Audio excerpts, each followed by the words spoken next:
ओम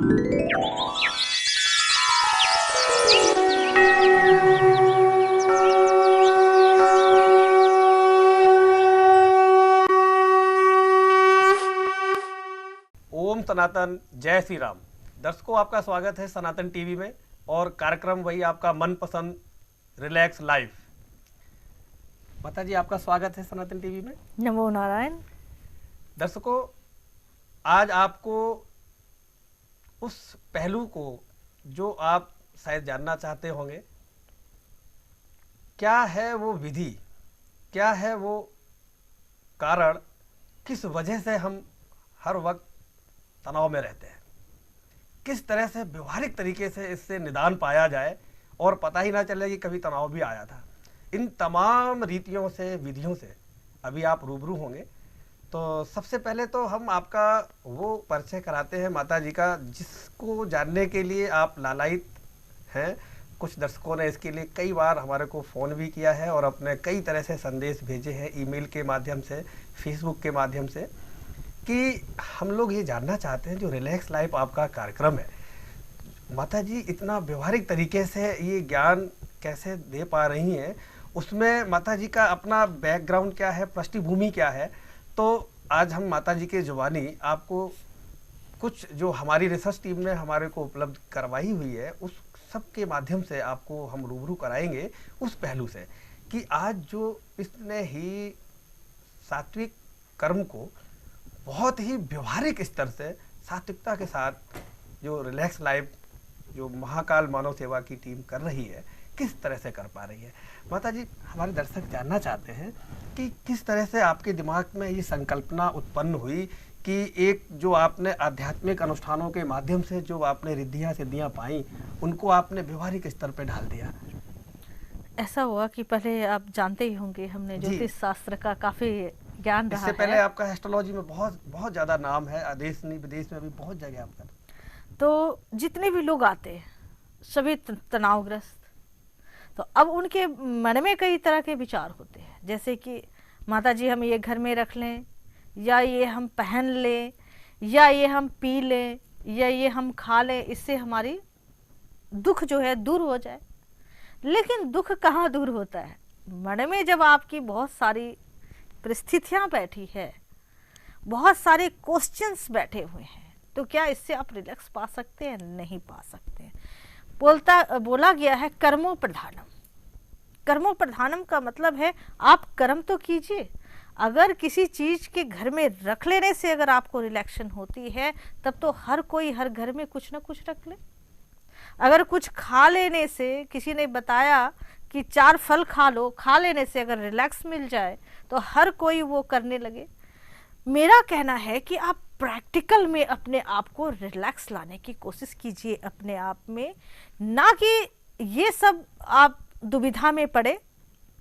सबसे पहले मैं आपको बताऊंगी, मन में काफी क्वेश्चंस रहते हैं आपके, माला लेके बैठ गए हैं, आंखें बंद किया हुआ है आपने, और तूफान की तरह कई बातें, घर की उलझने, ऑफिस की उलझने, बच्चों की परेशानियां आपके मन में चलता रहता है और आप डिप्रेशन की ओर चले जाते हैं। आपको एक बताते हैं, एक श्रीलंका की लड़की थी, लेडी, वो ऐसी आई हमसे पूछने के लिए, माता जी किसी ने बोला है कि ये इतना ग्रह हमारे कुंडली में बैठा हुआ है। बड़े मुस्कुराए बेचारे को, कितने 7.5 आप तो एस्ट्रोलॉजी के प्रकांड विद्वान हैं, तो और उसमें देखा मैंने कि उसमें कितने बार उन्होंने शनि का वर्णन कर दिया कि शनिदेव यहाँ बैठे, अब किलो किलो वो तेल चढ़ा रहे हैं, किलो किलो सब कुछ कर रही है बेचारी। और इतने डिप्रेशन में वो चली गई थी कि वो मुझे बोलती थी कि मेरे रात को जब मैं सोती हूँ तो कान में वॉइस आते हैं। अब किसी ने उसे वहम में डाल दिया कि जी ये भूत प्रेत आते हैं, कोई आत्मा आती है आपके कानों में बोलता है। जब हम डिप्रेशन में जाते हैं तो ये डिप्रेशन का एक हिस्सा है कि आपको लगेगा कि कोई हमारे सामने कुछ बोल रहा है, या बहुत ज़्यादा आप अपने आप में घबराहट महसूस करेंगे, या लगेगा आपको कोई फॉलो कर रहा है। तो हमें क्या लगता है कि कोई भूत प्रेत हमारे पीछे। और एक बड़ी अच्छी बात, बोले मैं हनुमान चालीसा रोज पढ़ती हूँ, उसमें लिखा गया है भूत प्रेत निकट नहीं आवे, महावीर जब नाम सुनावे। मैंने कहा पागल, ये तो भूत प्रेत तेरे मन का बैठा हुआ है। इसका मतलब है इसमें तुलसीदास जी की रचना में ये कहा गया है, भूत प्रेत निकट नहीं आवे, महावीर जब नाम सुनावे। भूत प्रेत क्या है?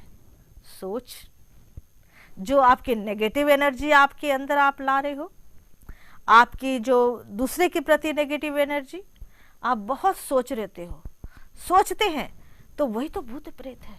वही तो हनुमान चालीसा में कहा गया है कि ऐसा बन जाओ कि मन के अंदर कोई भी नेगेटिव सोच ना आ पाए। तो इसके लिए दर्शकों, आपको जैसा कि मालूम है कि ध्यान वो प्रक्रिया है, अगर जैसे एक पुस्तक पढ़ने का मौका मिला था, संत मत सिद्धांत, तो संतों का मानना ये है कि अगर सही मायने में हम ध्यान करते हैं, ध्यान की प्रक्रिया को अपनाते हैं, तो 84 लाख योनियों के अंदर जीव ने कब क्या कर्म भोगा या क्या भोगता है, सारे के सारे अंतर में रहस्य की तरह प्रकट हो जाते हैं।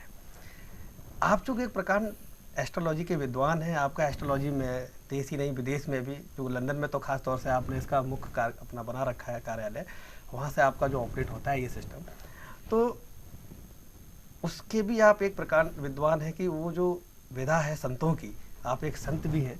तो हम ये जानना चाहेंगे, दर्शक भी हमारे ये जानना चाहेंगे कि एस्ट्रोलॉजी जो है आपकी, क्या ये भी रिलैक्स लाइफ में कोई ना कोई अपना योगदान देती है? देखिए, जो एस्ट्रोलॉजी है, हम कहते हैं ग्रहों की चाल। ग्रहों की चाल वो क्या है? क्यों जब हमारा जन्म होता है, कर्मों के अनुसार रचना हो जाती है, ठीक है। अब ग्रहों को क्यों बनाया ईश्वर ने? कभी आपने सोचा है इसे, या जानने की कोशिश की है, या किसी ने इसका खंडन किया है? नहीं किया। जैसे कि पिता होता है, चाहे आपके पुत्र होंगे, स्कूल में या आपके समक्ष कोई गलती करता है तो आप क्या करते हैं? उसे थोड़ी देर के लिए पनिशमेंट कर देते हैं, उसे थोड़ी देर के लिए सजा दे देते हैं, चलो तुम यहीं पे खड़े रहो, यहाँ से हिलना नहीं, ठीक है। थोड़ी देर के लिए उसके दंड देते हैं ताकि वो आगे चल के कोई गलत काम ना करे। आप उसके सुधार के लिए वो आपने उसको पनिशमेंट दिया। तो उसी प्रकार हमारे जो ग्रह हैं उसे एक डिपार्टमेंट बनाया गया है। तो वो डिपार्टमेंट में सबसे ऊंचे आते हैं शनि, जिसको हेड मास्टर आप बोलते हैं, जज की भूमिका में। हाँ, जज की भूमिका में है। तो ईश्वर भी नहीं चाहता कि कोई बच्चा हमारा गलत काम करे, अच्छे कर्म करके आए और अपने घर में अच्छी तरह से उनको अच्छा पोजीशन दिया जाए, मतलब अच्छी जगह जन्म दिया जाए। कहने का तात्पर्य ये है। तो ग्रहों की अब 7.5 लगते हैं, लोग डर जाते हैं, और आप देखेंगे बहुत लोग डरा भी देते हैं, डरावनी बना दिया है जी, 7.5 लग गया है। तो वो 7.5 इसलिए लगा है आपके जीवन में कि आपका ईश्वर चाहता है कि आप अच्छा कर्म करें। आप ज़्यादा दुखी होते हैं तो पूजा पाठ करते हैं, दान दक्षिणा देते हैं, तो उससे क्या होता है कि आपका कर्म में सुधार आता है। ईश्वर भी क्या चाह रहा है बच्चों से कि वो अच्छे कर्म करके अपना घर आए, क्योंकि ये जो घर है, हम प्रदेश में हैं, हम जो जन्म लेके आए हैं, ये तो एक हमारा कार्य है, एक भूमिका है, यहाँ निभा के असली घर जाना है। बिल्कुल, निज घर जाना है, निज घर जाना है, और उस निज घर में जाएं तो बड़ा अच्छे ढंग से वेलकम हो। यही परम पिता परमात्मा चाहते हैं। और इस बात की पात्रता हमें तभी मिल सकती है कि हमें पहले तो ये पता चले कि हम स्वयं हैं क्या, और हम स्वयं क्या हैं उसको जानने के बाद हम फिर सदा सदा के लिए कैसे उस आनंद की अवस्था में रह सकें। तो ध्यान उसमें बिल्कुल सही मायने में एक सही उपचार है, और वही एक रिलैक्स लाइफ की एक की या कुंजी भी है। तो दर्शकों, इस समय जो टीवी स्क्रीन पर नंबर चल रहे हैं, आप इनको नोट कर लिया होगा आपने। अगर कोई आपके मन में ऐसा सवाल है जो आपके बार बार आपके मन को कुरेदता है और आपको तकलीफ देता है, आपको तनाव देता है, जिसका हल आज तक आपको किसी एस्ट्रोलॉजर के पास भी नहीं मिला, या और भी तमाम माध्यमों के बावजूद भी नहीं मिला, और अगर आपको लगता है कि ये सवाल आपको पूछना चाहिए, शायद आपको ये होप लग रही हो कि इसका आपको उत्तर मिल जाएगा, तो मैं आपको यहाँ विश्वास दिलाने का एक काम ये कर सकता हूँ कि एक बार वो सवाल आप जरूर कीजिए। हो सकता है कई बार ऐसा होता है कि एक असफल आदमी इसलिए असफल हो जाता है कि सफलता एक पग उससे दूर होती है और वहाँ से वापस चला आता है। तो हो सकता है आज जो आप ये कार्यक्रम देख रहे हैं और आपको जो ये मौका मिला हुआ है, आप फ़ोन करिए और संपर्क बनाइए और अपने उस गुत्थी को सुलझाइए, माता जी के साथ जुड़िए। क्योंकि एक अवस्था होती है हर व्यक्ति की, जैसा कि अभी माता जी ने बताया कि हमारे मन में बहुत सारे विचार आते हैं, बहुत सारी चीज़ों से हम इंटरेक्ट होते हैं और उसके बाद में एक गंदगी इकट्ठी हो जाती है दिमाग में। तो जानते हैं माता जी से उस गंदगी को सफाई करने का क्या उपक्रम है ध्यान में हमारे यहाँ? देखिए, ऐसा है कि जो हम ध्यान करते हैं, मेडिटेशंस करते हैं, जैसे आपने देख लिया होगा आपका बाथरूम ही है, वहाँ इतने काई जम जाते हैं, उसके लिए क्या करते हैं आप? ब्लीच डालते हैं। अब ब्लीच डाल के उसे अच्छी तरह से रगड़ के साफ करने की कोशिश करते हैं। जब वो ब्लीच डालने के बाद देखिएगा फर्श बहुत अच्छा साफ हो जाता है। और बहुत ज़्यादा गंदगी जब जमी है तो उसमें कई बार सफाई करनी पड़ती है, एक बार से काम नहीं चलता है। उसी प्रकार जो हम निरंतर सोचते हैं, निरंतर हमारा सोच कंटिन्यूस हम सोचते सोचते, क्योंकि ब्रेन जैसे आप देख रहे होंगे कोई आप रिकॉर्डिंग करते हैं तो उसकी एक लिमिटेशन है, मेमोरी की एक लिमिट है। हाँ, लेकिन हमारे ब्रेन का कोई लिमिटेशन नहीं है।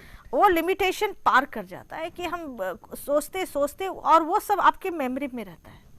मेमोरी में रहते रहते वो आप एक डिप्रेशन में चले जाते हैं, और ऐसे डिप्रेशन में चले जाते हैं आप, हर कुछ आपको ऐसा लगता है कि पता नहीं क्या होगा। आप कोई भी कार्य करने के लिए कॉन्फिडेंस नहीं होते, कॉन्फिडेंस लूज हो जाता है कि अब हम कुछ कर ही नहीं सकते, हमारा जीवन व्यर्थ है। तो हम लोग क्या करते हैं, वो ब्लीच का काम करते हैं। उसके जो माइंड में इतनी सारी क्वेश्चंस है उसे साफ करने की कोशिश करते हैं, ताकि उसको उस मेमोरी से कैसे निकाला जाए। इतनी सारी मेमोरीज होती है, जैसे मैंने अभी एक साथ कई सारे सवाल इकट्ठे हो जाते हैं, तनाव। हैं। क्योंकि देखिए ये फूल समान है ब्रेन, क्योंकि इसी से तो सारी ऊर्जा प्राप्त होती है। कई बार लोग कहते हैं कि सिर में इतनी तेज दर्द हो रहा है, लग रहा है जैसे कोई हथौड़े मार रहा है। तो हथौड़े सवाल हथौड़े का काम करते हैं, हथौड़े का काम करता है। और आप देखेंगे कि जब हम इसको रिलैक्स देंगे तो हमारी पूरी बॉडी रिलैक्स होगा, हमारा काम करने का स्टाइल और ऊर्जा होगा, उसमें और ऊर्जा आएगी, हमारे में कॉन्फिडेंस अच्छा होगा। हम ब्रेन को इतना क्यों कष्ट देते हैं? क्योंकि अगर आप इसको प्रैक्टिकल में लेंगे, आप बिल्कुल तनाव को अलग करेंगे, आप देखिएगा एक इतना अच्छा आप कार्य, इतना पीस आप अपने आप में महसूस करेंगे। जैसे मैं आपको बताई कि वो श्रीलंका की लड़की थी जो भी हमारी पीछे चर्चा चल रही थी, जी। वो हर रोज इतने रोटी खाने के लिए नहीं है, तुम हर रोज हवन करवा रही हो, कुछ नहीं है, डिप्रेशन से। उसके पर्दे भी हिलते हैं तो उसे लगता है कि कोई भूत प्रेत हमारे घर में एंट्री हो गई है। तो वो कई तरह के लोगों के साथ मिक्स होके वो बेचारी इतनी परेशान हो गई थी। लास्ट में जब हमने उसकी काउंसलिंग की और उसे क्लासेस दिया तो उसको वाकई ये महसूस हुआ कि हाँ, ये फैक्ट माँ जो बोल रही थी ये सही बोल रही थी। और आज वो इतनी खुश है कि कई बार आप हमारे फेसबुक पे देखिएगा कि वो इतना ज़्यादा जैसे भगवान का वैल्यू देते हैं उस तरह से हमें मानती है वो। लेकिन मैं ये कहती हूँ मैं ईश्वर नहीं हूँ, मैं इंसान हूँ आपकी तरह ही, और हम आपको जो सिखा रहे हैं उसको आप कैच कीजिए। इतने भ्रम में मत पड़िए, आप अपने आप को भ्रमित मत कीजिए। अगर आप डिप्रेशन में हैं तो डिप्रेशन का ही क्लासेस लें। बहुत सही। दर्शकों, आपको बहुत सारी जानकारी मिल रही है कि किस तरह से तनाव हमारे मन में आते हैं और एक वो जगह बना लेते हैं जो आपको सदैव सदैव एक दुखी और एक पापी, पता नहीं और क्या क्या भावनाएं मन में इस तरह के विचार ला करके आपको दुख में जीवन व्यतीत करने के लिए मजबूर कर देती है। तो कैसे इन समस्याओं से निजात पाई जाए कि ये विचार ही आपके पास ना टिकें, तो उसके लिए मस्तिष्क की सफाई बेहद ज़रूरी है, जैसा कि अभी माँ जी ने बताया। दूसरा, उसका उपाय भी बताया कि ध्यान ही वो उपाय है। तो वो ध्यान की क्या विधियां हैं, कैसे आप उस ध्यान को करें और सदा सदा के लिए आनंद की अवस्था प्राप्त कर लें। अगर आपको ऐसा कोई लग रहा है कि हमें जाकर के कुछ ऐसा आनंद शायद मिल जाए, तो शायद अब वो उस सवाल का अब समय आ गया है कि अब हमेशा हमेशा के लिए तनाव मुक्त आपको कर दिया जाए और वो सवाल आपके दिमाग से निकल जाए। आप टीवी पर जो इस समय नंबर स्क्रीन पर आपको दिखाई दे रहे हैं, आप उनको डायल कीजिए। अपनी उत्कंठा, अपने सवाल, अपनी समस्याएं, उनके निदान माता जी से प्राप्त कर सकते हैं। दर्शकों, आपका स्वागत है आपका वही मनपसंद कार्यक्रम रिलैक्स लाइव। आज रिलैक्स लाइव का कारवां दिल्ली के वेस्टर्न कोर्ट में है और हमारे साथ मेहमान हैं यहाँ पर संहिता शास्त्री जी, श्री अर्जुन प्रसाद बास्तोला जी और माँ माया नंदगिरी जी, जिन्होंने इस कार्यक्रम की शुरुआत बहुत ही अच्छे तरीके से की है कि किस तरह से लोग हम सब साथी लाइव को समझ सकें और फिर रिलैक्स प्राप्त कर सकें, और उसका माध्यम है ध्यान। तो हम जानते हैं शास्त्री जी से, शास्त्री जी के विचार कि किस तरह से हम लाइव में रिलैक्स पा सकते हैं। सर्वप्रथम तो मैं रिलैक्स लाइव के संपूर्ण दर्शकों को भगवान पशुपतिनाथ की तरफ से शुभ आशीर्वाद और बहुत बहुत शुभकामना देता हूँ। ये रिलैक्स लाइव कार्यक्रम जो है आज के ये तनाव भरे युग में बहुत ही उपयोगी कार्यक्रम है। ये इसे देख करके आप ध्यान की विधि द्वारा ये तनाव से मुक्ति पा सकते हैं। आज हमारे समाज में एक जहर की तरह तनाव घुल गया है, वो ध्यान से ही उसको जहर को धोया जा सकता है। इस कलयुग का सबसे उत्तम माध्यम भगवत स्मरण और ध्यान ही है। हम तनाव से मुक्ति पाने के लिए विभिन्न अपने इष्ट देवों का जाप करके भी मुक्ति पा सकते हैं, ध्यान से भी मुक्ति पा सकते हैं और सत्संग कीर्तन आदि से भी हम तनाव से मुक्ति पा सकते हैं। तो इसमें तुलसीकृत रामायण के रचयिता संत तुलसीदास ने कहा है कि प्रथम भक्ति संतन कर संगा, दूसरी भक्ति मम कथा प्रसंगा, तीसरी भक्ति अमान। तो इस चीज़ को अगर हम अपने जीवन पे उतारें तो हमें तनाव से मुक्ति मिलेगा। तनाव ही आज के समाज का सबसे बड़ा अभिशाप है। इस अभिशाप से मुक्ति पाने के लिए हर माता पिता का कर्तव्य बनता है कि अपने बच्चों को जप, ध्यान और प्रेक्षा आदि कराएं। अब इसमें ये जप ध्यान की जो विधि है, हमारे ओमकार परिवार में सभी धर्मों में इसको समान रूप से माना जाता है। ओमकार परिवार के अंदर में जैसे हम सनातन वैदिक लोग इसको ध्यान कहते हैं, तो बुद्ध धर्म के लोग इसको विपस्सना कहते हैं, जैन धर्म के लोग इसे प्रेक्षा कहते हैं। तो हमारे ओमकार परिवार के जितने भी धर्म हैं, इसमें ध्यान को विशेष महत्व दिया गया है। तो आज जो है, आज के बालक कल के हमारे समाज के धरोहर हैं।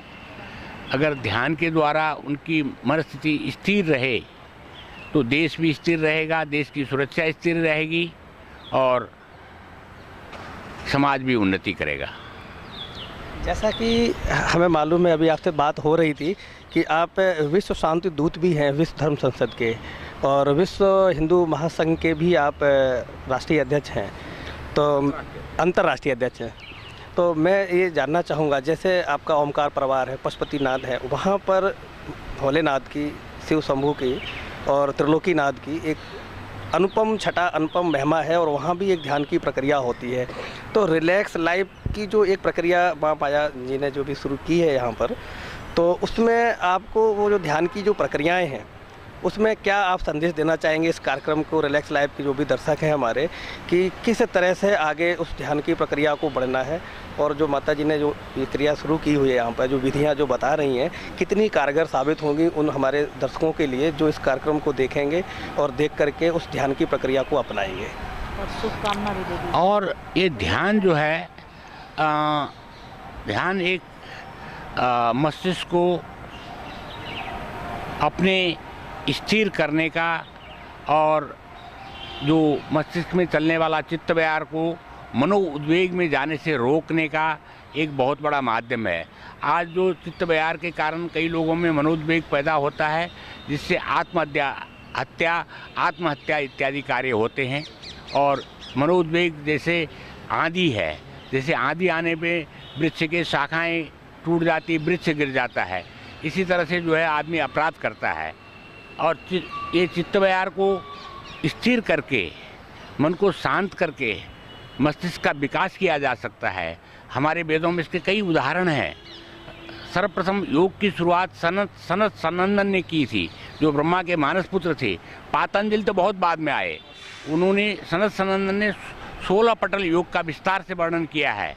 और उस 16 पटल योग के विस्तार में ये हमारे ये जो सम्यक ध्यान जिसको बोला जाता है, जो रिलैक्स जो अंग्रेजी वर्ड रखा गया है, इसे सम्यक ध्यान कहा जाता है। ये सम्यक ध्यान की बहुत विस्तृत चर्चा की गई है। और मैं अपने तरफ से, विश्व हिंदू महासंघ की तरफ से, विश्व धर्म संसद की तरफ से इस रिलैक्स ध्यान प्रक्रिया की सफलता के लिए पूर्ण शुभकामना व्यक्त करता हूँ। धन्यवाद। बहुत बहुत धन्यवाद सर।